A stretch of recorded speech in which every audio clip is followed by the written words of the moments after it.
우리는 종종 어려움에 처하게 될 때에 신앙생활 하는 것에 대해서 회의감에 빠질 때가 있습니다.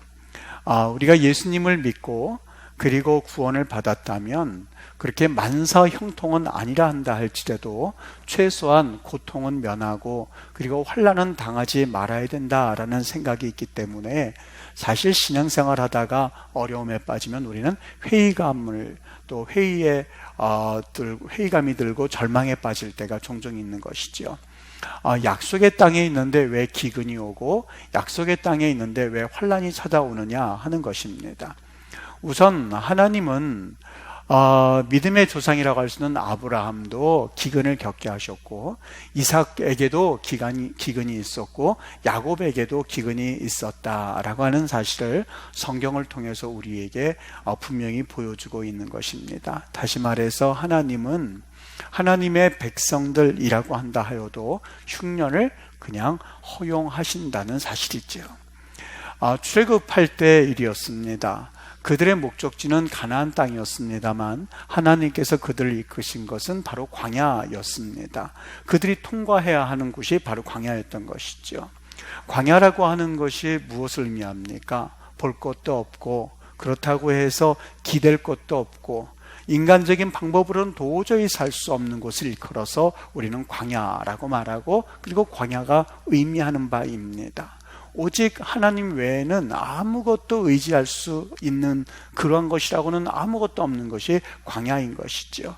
즉 보이지 않는 하나님만을 의지하면서 살 수 있는 곳, 그것이 바로 광야인데 이것을 일컬어서 믿음이라고 말합니다. 그런데 우리는 사실 보이지 않는 세계보다도 보이는 세계를 의지하며 살아가는 훈련이 너무나 잘 되어 있어서 그래서 사실 여기에 실패할 때가 많이 있습니다. 그 나오미라고 하는 가정이 바로 그렇습니다. 룻기에 보면 처음에 아비멜렉과 나오미라고 하는 가정이 눈에 보이지 않는 그러나 하나님이 계시는 그 땅에서 견디기보다는 눈에 보기에 풍족하고 그리고 물이 넉넉해 보이는 모압 땅으로 그리고 그들이 가게 되었습니다. 여러분 모압 땅으로 가는 것이 왜 나쁜 일이겠습니까? 모압이라고 하는 곳은 이스라엘 백성들이 처음 이스라엘 땅에 막 가나안 땅에 들어오고자 할 때에 그들의 길목을 막았던 사람들이 바로 모압 족속이었습니다.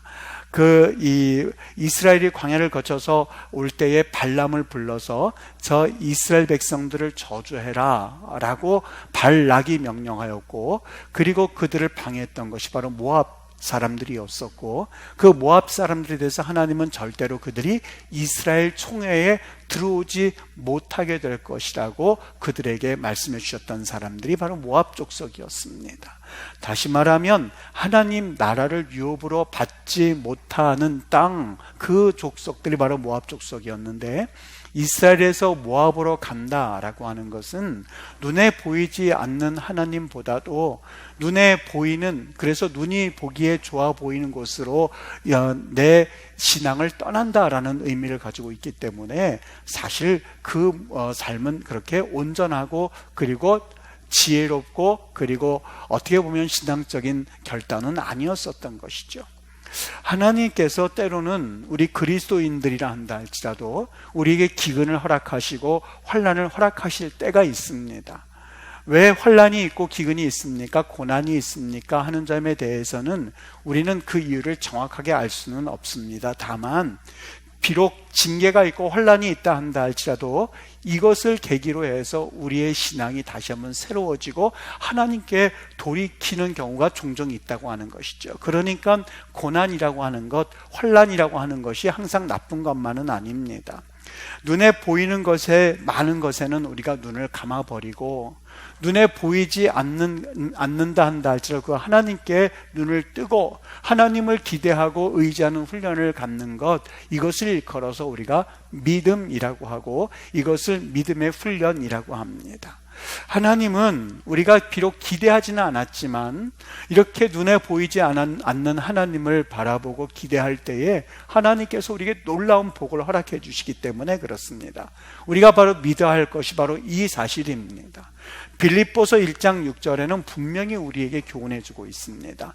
너희 속에 착한 일을 시작하신 이가 그리스도 예수의 날까지, 우리가 천국 가는 그날까지, 처음에는 환난이 있고 처음에는 어려움이 있고 그리고 고난이 있다 한다 할지라도 반드시 그 고난을 통해서 선을 이루시고 하나님의 백성으로서 연단해 가시는 그리스도의 날까지 이 일을 이루실 것을 우리가 확신하기 때문에 이것을 믿는다면 우리는 하나님 앞에 때로는 고난을 받는다 한다 할지라도 이 고난을 통해서 하나님이 반드시 놀라운 일들을 이루실 것을 믿어야 한다는 사실입니다.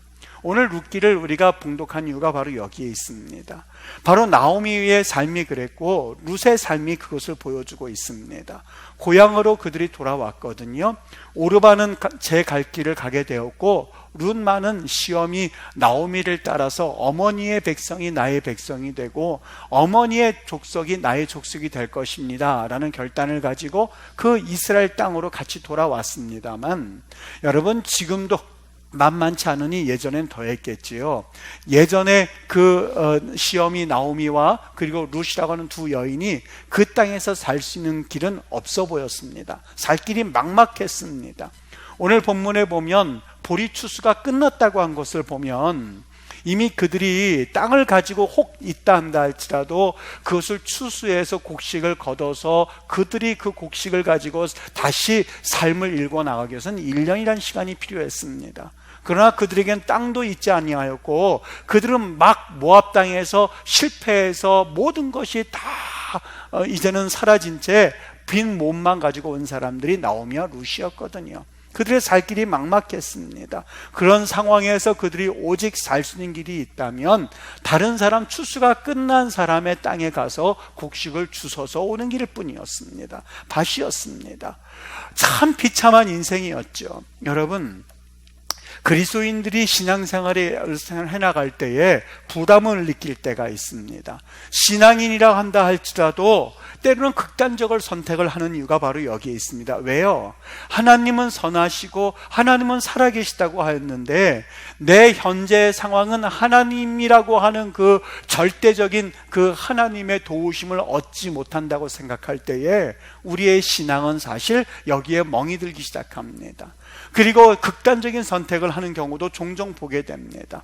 나오미의 삶이 그랬고 룻의 삶이 그랬을 겁니다. 어머니를 따라서 하나님의 어머니의 하나님이 내 하나님이라고 생각된다면 무언가 좀 지금보다는 나은 삶을 기대할 수 있을 만한 그러한 결단이었을 겁니다. 어머니의 나라로 가면 하나님이 계시다고 하니 그 하나님을 믿어드리면 내 삶이 풍요롭지는 않아도 여기보단 좀 낫지 않겠나라고 하는 막연한 기대감이 이 룻에게는 있었을 겁니다. 그런데 막상 현실로 다가와 보니 하나님은 하나님이고 자기의 삶과는 괴리가 너무나 있었던 겁니다. 그 다른 사람의 땅에 가서 곡식을 줍는 것을 여러분 한번 상상해 보십시오. 그 곡식 얼마나 되겠습니까? 나달 떨어진 것을 하나하나 주워서 자기 통에 집어넣을 때에 그 여인의 마음이 어떠했겠습니까? 그런데 여기 하나님의 말씀이 있지요. 빌립보서 1장 6절의 말씀처럼 우리 하나님께서 내 안에서 선한 일을 시작하신 이가 그리스도의 날까지 선한 일을 이제부터 하나님이 허락하시기 시작하는데, 하나님을 믿기로 결단하고 하나님의 백성이 되기로 결단했던 룻에게 기적과 같은 일들이 일어나는데 그 기적과 같은 일들을 오늘 3절에서는 우연히라고 표현하고 있습니다. 여기 3절 말씀에 보면 룻이 가서 베는 자를 따라 이삭을 줍는데 우연히 엘리멜렉의 친족, 자기 시어머니의 남편이니까 시아버지죠. 시아버지의 친족 보아스에게 속한 바다에 이르렀더라 라고 되어 있습니다. 여기 우연이란 말이 참 재미있습니다. 여러분, 우연이란 말이요, 그 히브리 말로 미크레하 그렇게 되어 있거든요. 지금도 마카라, 카라 이렇게 그러면 이게 무슨 말이냐면 자기가 뜻하지도 않은 일들을 만났을 때 마카라 그럽니다.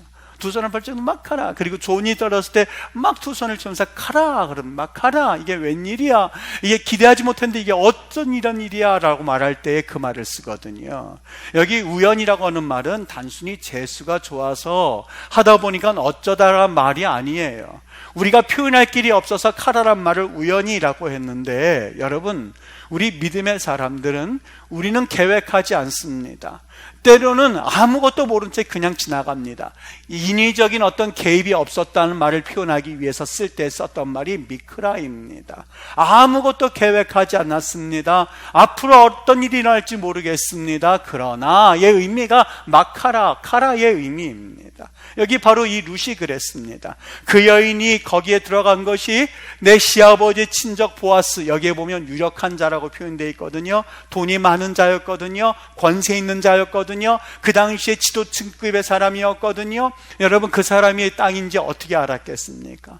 그저 가서 나 하나 내 시어머니와 내가 먹고 살기 위해서 그걸 줍기 위해서 갔는데, 거기 보니까 그때 들어간 땅이 우연히 들어갔지만, 아무런 계획이 없이 어떤 의도가 없이 들어갔지만 거기에는 철저한 하나님의 섭리, 하나님의 역사하심이 시작이 되었습니다 라는 말이 마카라, 카라의 의미였었습니다.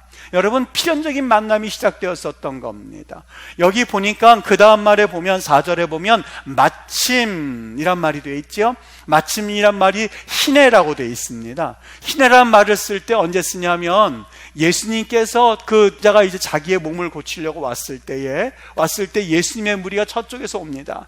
그때에 썼단 말이 희내였었습니다. 즉, 와, 예수님이 오시네, 와, 예수님께서 저기 오시네 했을 때에 깜짝 놀라면서 와 하는 그 감탄사가 희내란 말을 우리가 표현할 길이 없어서 그냥 마침 이렇게 적었는데, 여러분, 그 말의 의미입니다. 와, 보십시오, 어떤 일이 일어난지 보십시오. 인간이 계획하지 않았고, 인간이 만들어내지 않았고, 인간이 생각하지 못했지만, 와, 한번 보십시오. 무슨 일이냐면, 보아스가 그때 마침 보아스의 밭에 들어간 것도 기가 막힌 일이었는데, 그 룻이 이 좁쌀을 그거를 곡식을 줬을 때에 보아스가 베들레헴으로부터 와서 베는 자들에게 와서 말을 거는 장면입니다. 여러분, 하나님은 타이밍의 귀재거든요. 우리가 생각했던 것 이상으로 하나님은 타이밍의 귀재거든요. 여러분, 여기 보세요. 왜 와라고 했는지 아십니까? 하나님께서, 우리는 생각하기를 에이, 단순히 이 룻에게 그래도 먹고 살만한 것을 하나님이 그래도 허락해 주시나 보다, 이렇게 생각할 즈음에 하나님은 그 이상이었었어요.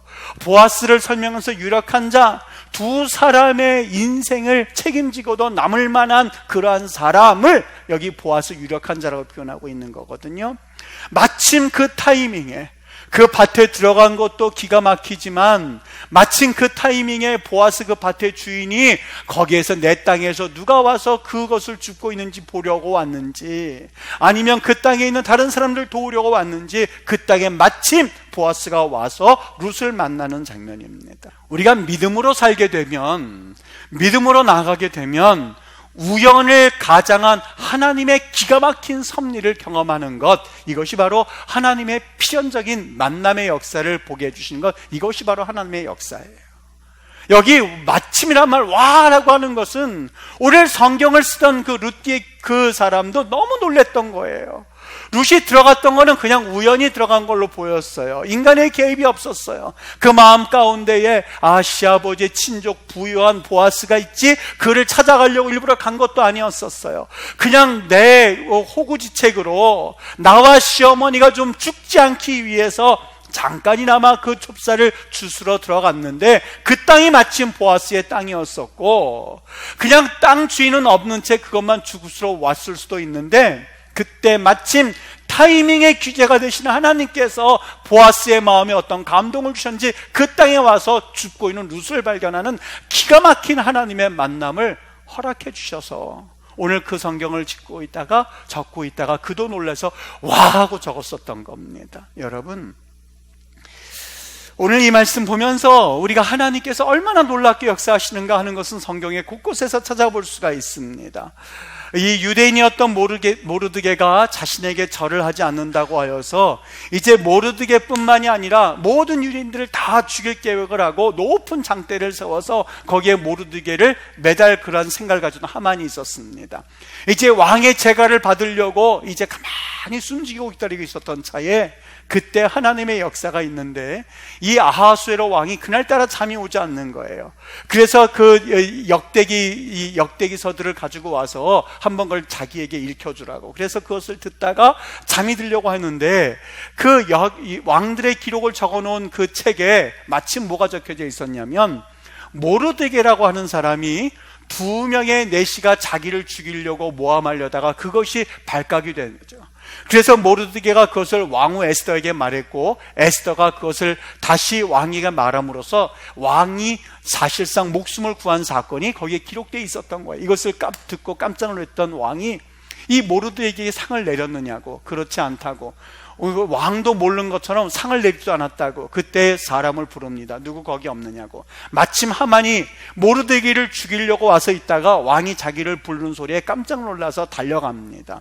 왕이 자기를 위해서 일한 사람은 어떻게 했으면 좋겠느냐고. 하만이 자기를 그렇게 해주려고 하는 줄 알고 그 사람에게 말을 태워서 동네 한 바퀴를 돌도록 만드는 것이 어떻겠느냐고. 자기를 그렇게 대우해 줄 줄 알고 말했는데 왕이 그에게 명령합니다. 그러면 어서 모르드게를 데리고 말에 태워서 자네가 그러면은 그 동네를 돌고선 사람들에게 알려주라고.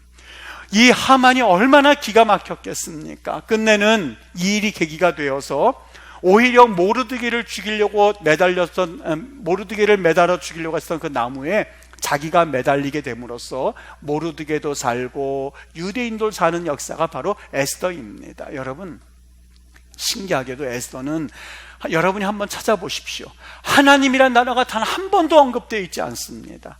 한 번도 언급되어 있지 않습니다. 그러나 곳곳에 여러분, 왕이 바로 그날따라 내일이면 모르드게를 죽여야 되는데 왜 왕이 하필이면 그날따라 잠을 자지 못하고 뒤척이면서 그 역대기서를 가져오라고, 그동안 읽지 않았던 역대기서를 가져오라고 했겠습니까? 우연히의 역사입니다. 사람은 개입하지 않았습니다. 사람이 의도하지는 않았습니다만 희내 하나님께서 역사하기 시작했던 것, 하나님의 타이밍이 얼마나 기가 막힌지 모릅니다. 여러분, 요셉의 삶을 보십시오. 요셉이 46장에 가서 보면 하나님께서 나를 이곳에 보내셨다라고 고백을 하고 있습니다. 여러분, 그 말이 과연 어떻게 그게 이해되는지 아십니까? 그는 사실 고난을 숱하게 겪었던 인물이 바로 요셉이었습니다. 물 구덩이에 갇혀가지고 이제는 어떻게 빠져나올 수도 못할 즈음에 그때 마침 이 미디안에서 오는 그 상인들이 애굽으로 내려가다가 요셉을 그냥 사가지고 갑니다. 애굽으로 가게 되었습니다. 어떻게 보면 우연의 일치인 것 같습니다. 거기에서 마침 또 하나 보디발의 아내에게 모함을 받아서 감옥에 들어가게 됩니다. 왜 그렇게 환난이 있고 고난이 있겠습니까? 그러나 빌립보서 1장 6절의 말씀처럼 그 안에서 선하게 그에게 꿈을 주어서 일을 시작하신 이가 마지막까지 하나님께서 일하기 시작하시는데, 그 일이 계기가 되어서 술 맡은 관원장을 만나게 되고 떡 맡은 관원장을 만나게 되고 끝내는 바로의 꿈을 해석해 줌으로써 그는 총리 대신에 길로 들어가지 않습니까?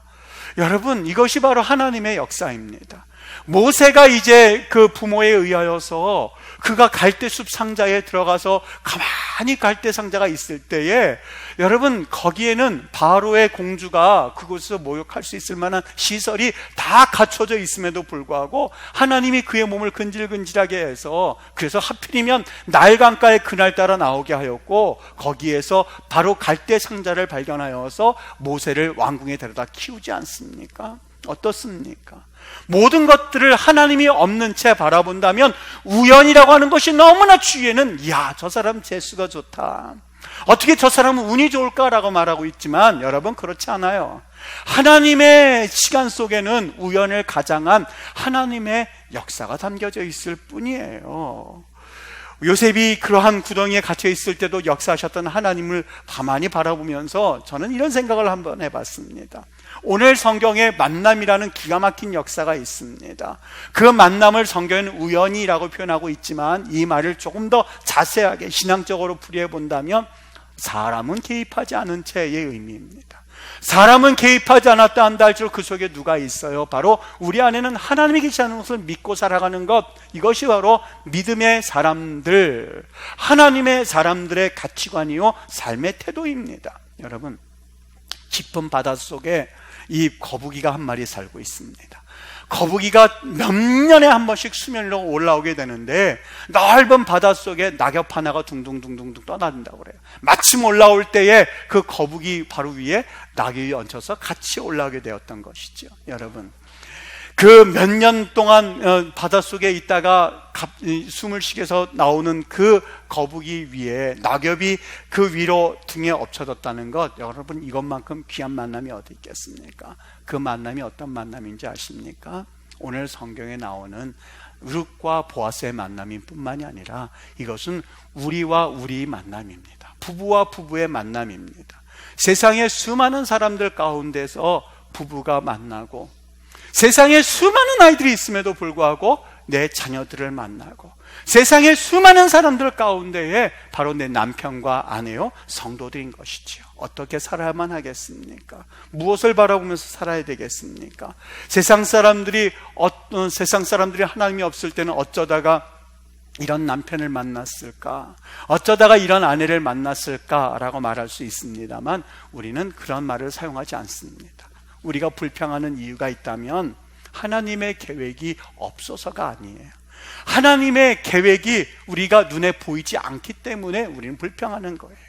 하나님의 섭리는 내 계획은 이거야 라고 하나님께서는 말씀하시지도 그것을 다 보여주시지도 않고 보여주실 필요도 없습니다. 하나님의 섭리라고 하는 것은 항상 숨겨져 있는 거죠.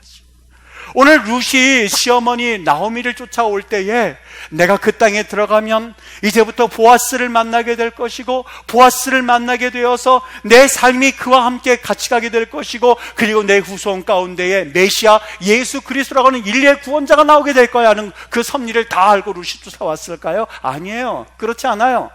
그냥 단순히 나오미 하나를 바라보면서 어머니의 하나님이 나의 하나님이 되고 어머니의 백성이 내 백성이 될 것입니다 라고 고백하면서 쫓아왔을 때에 하나님께서는 하나마다 만남을 가지게 하시고, 만남 가운데 역사가 일어나게 해주시고, 보아스를 만나서 끝내는 그 믿음의 조상이었었던 아브라함의 후손으로서 끝내는 예수 그리스도 메시아의 조상이 되는 기가 막힌 일들을 행하신 것이 바로 하나님의 역사이지 않습니까? 여러분, 하나님께서 특별히 우리 지금 현대 우리가 지금 경험하고 있는 이 대한민국의 역사를 가만히 한번 생각해 봤습니다. 때는 우리 성도들 힘들어하는 분들과 함께 같이 기도를 하면서 우리 코로나19가 일구와 같은 이런 역사가 우리 역사일에 없었습니다. 교회들이 어려움을 당하고, 때로는 이제는 어떻게 보면 예배가 중단되어지는 기가 막힌 이런 상황 가운데 처해져 있는 것을 가만히 보면서 제가 목회자로서 이런 말씀을 여러분과 꼭 나눠야겠다는 생각이 들기 시작했습니다. 여러분, 세상에 우연이란 없습니다. 하나님의 절대적인 개입과 섭리가 있을 뿐임을 우리가 믿으시고, 이러할 때에 우리 기독교인들이 어떻게 살아야만 할까? 기도하셔야만 합니다. 하나님은 타이밍의 귀재입니다. 하나님의 개입하심을 우리가 기도할 때 볼 수가 있고, 기도할 때 느낄 수가 있는 것입니다. 나라가 어렵고, 그리고 우리 기독교의 어떤 존폐 위기까지 심각하게 생각해야 할 만한 그러한 상황이 닥친다 한다 할지라도 이것을 우연이나 아니면 다른 데로 돌리지 마십시오. 이것을 계기로 해서 여러분과 내가 회개하실 수 있으셔야만 합니다. 눈에 보이지는 않으나 하나님을 바라보실 수 있으셔야만 합니다. 어느 사이인가 모르게 한 달도 되지 않은 이런 때에 우리는 마스크 쓰는 것이 이제 일상화되었습니다. 습관적으로 좀 쓰고 마스크를 안 쓰면 불안해하기까지 합니다. 눈에 보이지 않는 바이러스에 대해서는 이토록 우리가 습관적으로 우리의 삶이 바뀌어지는데, 그토록 역사하시고 그토록 우리와 함께 하셨던 그 하나님, 눈에 보이지 않는 하나님에 대해서는 왜 그렇게 우리가 습관적으로 하나님을 섬기지 못하고 있는 것일까?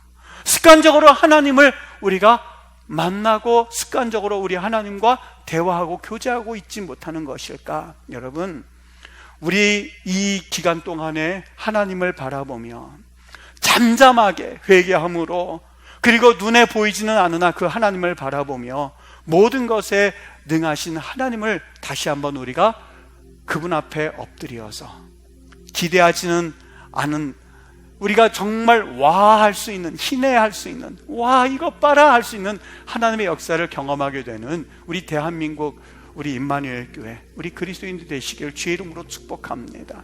두려워서 떨고 있지만 여러분 두려워하지 마십시오. 살고 죽는 것은 누구에게 달려 있습니까? 하나님께 달려 있습니다.